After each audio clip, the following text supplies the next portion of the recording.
To Aru Majutsu no Index, Volume 1, Chapter 1, Part 5.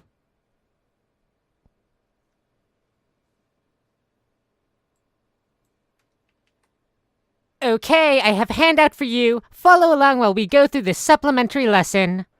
Even after spending an entire term in that class, Kamijo still could not believe it.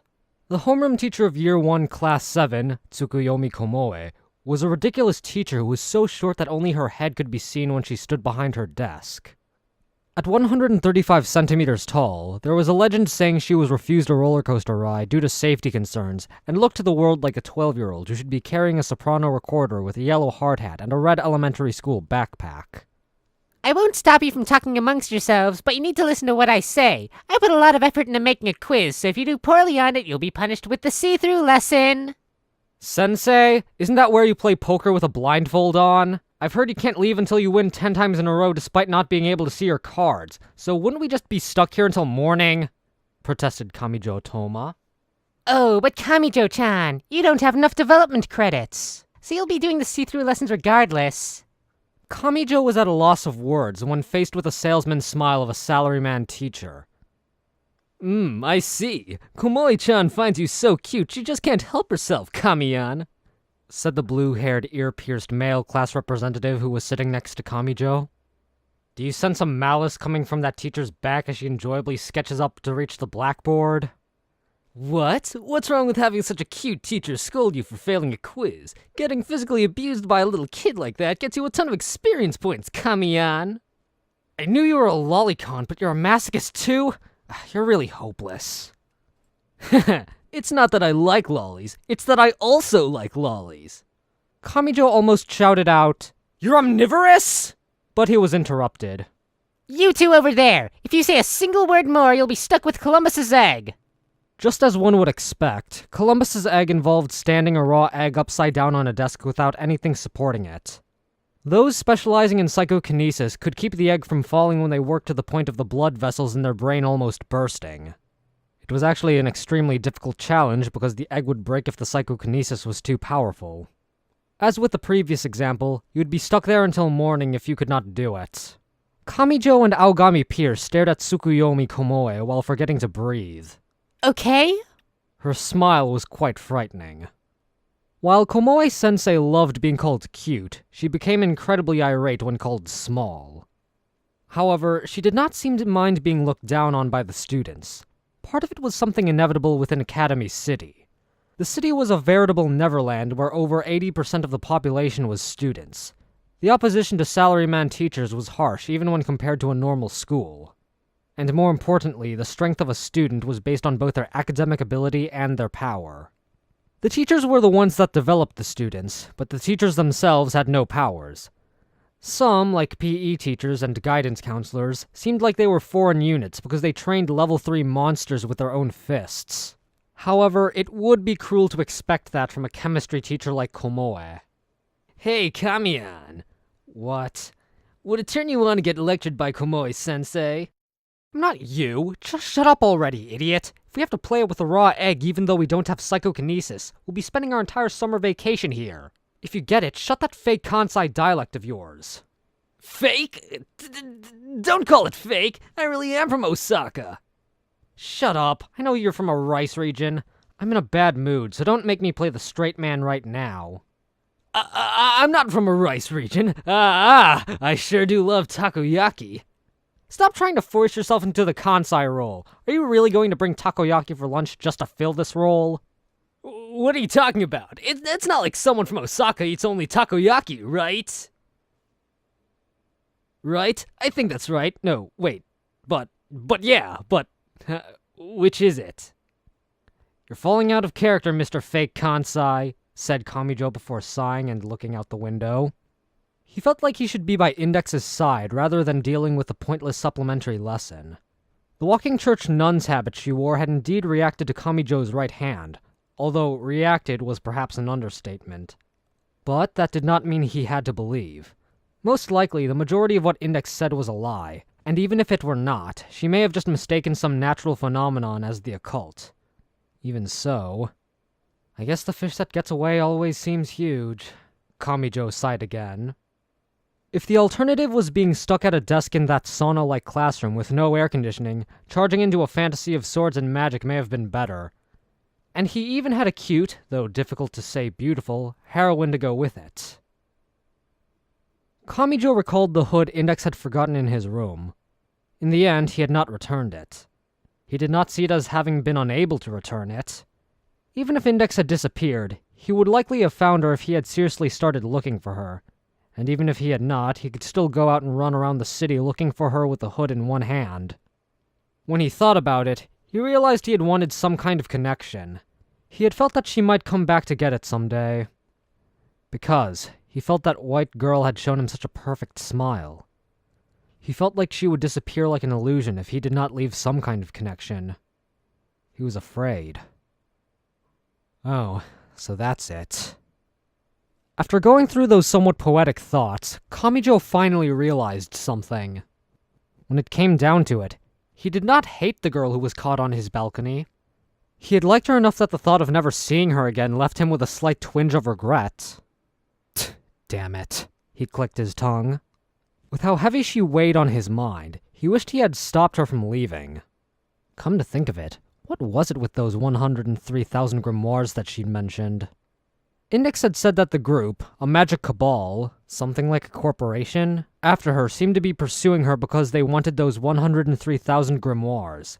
And apparently, Index had been fleeing with those 103,000 grimoires in her possession.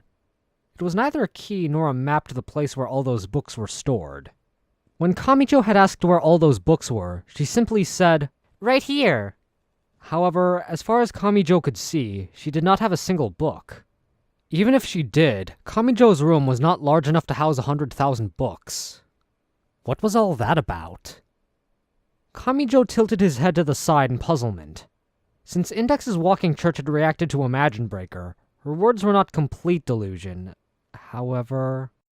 Sensei, Kamijo-kun staring out the window to look at the girls' tennis team's fluttery skirts. Aogami Pierce's forced Kansai dialect sent Kamijo's focus in an about-face to the classroom. Komoe-sensei fell silent. She'd seemed to go through shock because that, Kamijo-kun, had not been focused on the lesson. She had the look of a 12-year-old who had just been found out the truth about Santa Claus. Just as that thought reached his mind, Kamijo Tomo was pierced by the hostile gazes of his classmates who wished to protect the human rights of that child. While it was called a supplementary lesson, they had been stuck there until the time when all the students were supposed to have left school. Such misfortune, Kamijo muttered as he gazed at the wind turbine's 3 propellers glittering in the sunset. Any kind of nightlife was forbidden, so the last bus and train in Academy City were set to leave once the students were out of school. Kamijo missed the last bus, so he was trudging along through the scorching shopping district that seemed to go on forever. A security robot passed him as he did. It was also a drum on wheels, and it functioned as something like a walking security camera. They were originally improved versions of robotic dogs, but children would gather around them and block their way. For that simple reason, the work robots were converted into drum container shapes. There you are, you bastard. Wait up. Wait! You! I'm talking to you! Stop! The summer heat had done Kamijo in, and he just stared at the slowly moving security robot. He thought about how Index had run off after a cleaning robot and, finally, realized that a voice was calling him. He turned around to figure out what was going on.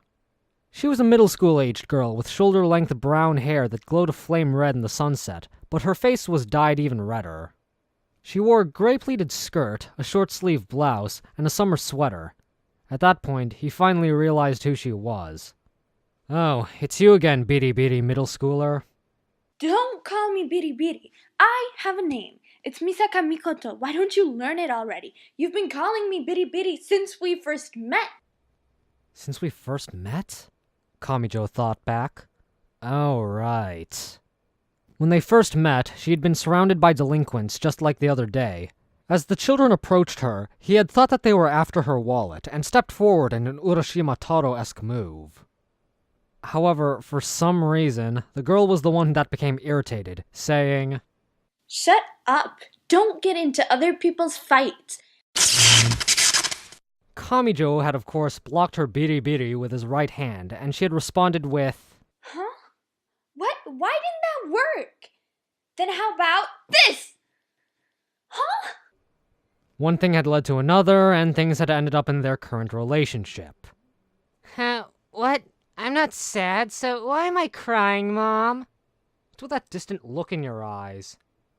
Kamijo was exhausted from the supplementary lesson, and he decided not to give much thought on how to deal with the biri girl. The girl staring at Kamijo's face with a stunned expression is the railgun girl from yesterday. She's so frustrated over losing a single fight that she has to come back to Kamijo again and again to challenge him to rematches. Who's that explanation for? She's strong-willed and hates to lose, but is actually quite a lonely person and is in charge of taking care of the class pets. Don't take strange things into the setting!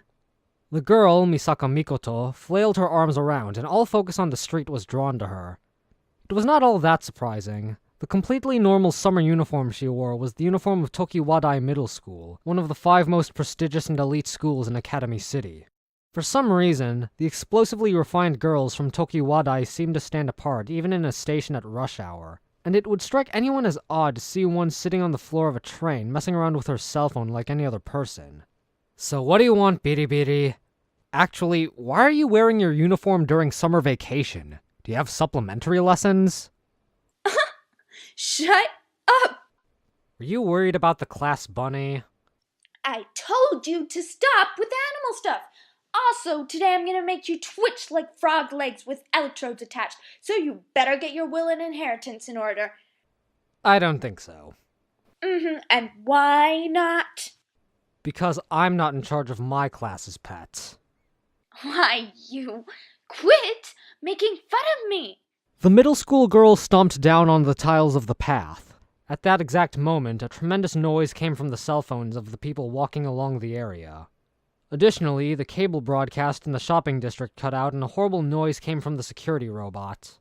The crackling sound of static electricity came from the middle school girl's hair. That level 5 girl, who used a railgun with nothing but her own body, smiled such that her canines bared like a beast's. How was that? Did that change your cowardly mind? In a frantic attempt to cover her mouth, Kamijo's hand covered Misaka Mikoto's entire composed face.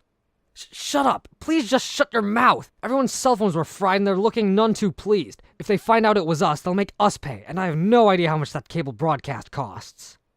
Due to his recent encounter with that silver-haired nun girl, Kamijo prayed with all his might to the god whom Kamijo normally only thought of around Christmas. His prayers must have made their way to heaven, because no one approached Kamijo and Mikoto. Thank goodness. Kamijo gave a sigh of relief, as he continued to suffocate Mikoto. Message. Error number 100231YF. Offensive electromagnetic waves in violation of radio laws detected. System malfunction detected. As this is possible cyber terrorism, avoid using electronics. Imagine Breaker and Railgun hesitantly turned around. A drum container was on its side on the footpath, spewing smoke as it spoke to itself nonsensically. In the next instant, the security robot began sounding a high-pitched alarm. Naturally, they ran away. They entered a black alley, kicked over a dirty plastic bucket, and scared off a black cat as they continued running. Come to think of it, I didn't do anything wrong. Why am I running away with her? Even while thinking that, he kept running. After all, he had heard on a talk show that those security robots cost 1.2 million yen each. Such misfortune! Why do I always have to get caught up on things related to her? What do you mean by that? And my name is Misaka Mikoto. What do you mean by that? And my name is Misaka Mikoto. The two finally came to a stop in a back alley. One of the lined-up buildings must have been demolished because a rectangular area opened up there. It seemed like a good place for street basketball. Shut up, biri! You're the one that destroyed all of my electronics with that lightning yesterday. What could you possibly want after that? It's your fault for pissing me off! I don't even understand what's got you so mad. I haven't laid a finger on you. Following that exchange, Mikoto attacked Kamijo with her full arsenal, but Kamijo negated the whole with his right hand. This time, her text did not end with railgun. Her offenses ranged from twisting together collected iron sand to create a whip-like sword of steel, to send powerful electromagnetic waves to mess with his internal organs, to even finishing with a blast of real lightning from the sky. But none were a match for Kamijo Toma. As long as it was supernatural, Kamijo Toma could negate it. You just keep coming at me and wearing yourself out. Don't use your powers too much, then blame me when you don't have the stamina to keep going, Bidi Bidi. Mikoto began to grind her back teeth. That didn't count. It can't count. You didn't even try to attack me. It's a draw. Fine, it's your win. Not like punching you is going to fix my air conditioner. Wait a second. Take this seriously. Are you sure you want me to take this seriously? Kamijo clenched his right fist and opened it again. A cold sweat began to pour from Misaka Mikoto's entire body with his simple actions. She froze in place, unable to take even a step backwards. Mikoto did not know what Kamijo's power truly was, so to her, Kamijo was truly an unknown horror that sealed all of her trumps without breaking a sweat. It was unsurprising. Kamijo Toma had challenged Misaka Mikoto's attacks for over 2 hours straight without receiving a scratch. It was only natural for her to wonder what would happen if he were serious. Kamijo sighed and averted his gaze. As if the strings holding her in place had snapped, Mikoto finally staggered a few steps back. What can I call this other than misfortune? Kamijo was shocked at how frightened she was. First my room's electronics were done in, then a self-proclaimed magician in the morning, and now this Bidi Bidi Esper in the evening. Magicians? What? Kamijo thought for a moment. Yeah, that's what I want to know. Normally, Mikoto would have likely shouted, Are you trying to make fun of me? Is your head as messed up as that power of yours? And then Bidi Bidi'd. However, she could only jump in fright that day whenever he gave her a look. It was only a bluff to fool her, but the effectiveness caused him regret. What was all that magician nonsense anyway? Kamijo was reminded of what had happened that morning. The white nun had used the word readily enough, but now that he had thought back, the term was definitely one removed from reality. I wonder why it didn't feel out of place with Index around. Had there been some mysterious something that made magic seem more believable? Wait, what am I thinking? Muttered Kamijo while completely ignoring the Bidi Bidi girl named Misaka Mikoto who was fearfully trembling like a puppy. He cut his ties with Index in whatever world she lived in. The world was a large place, and it was unlikely he would run into her again in a meaningless coincidence. Thinking about magicians was entirely pointless. Despite that, he was unable to force the thought out of his mind. He still had the pure white hood she had forgotten in his room. That one remaining connection continued to irritatingly prick at the edges of his mind. Not even Kamijo Toma knew why he was thinking about it so much. After all, he had the power to kill even God. To read along with Aru Majutsu no Index, to read on your own time, or to read any other fine light novels, go to bakatsuki.org, baka-tsuki.org. There are still positions available for audio light novel. If you want to be a part of it, go to the link in the description below. There is pay involved, although not that much. If you want to help monetarily, there's a PayPal donation link in the description. All proceeds go to the voice actors and actresses that I hire. If you want status updates on audio light novel, follow me on Facebook. My Twitter is exclusively for retweeting pictures, talking to friends, and talking about not safe for work subjects, so if you do not care for those, do not even bother with Twitter.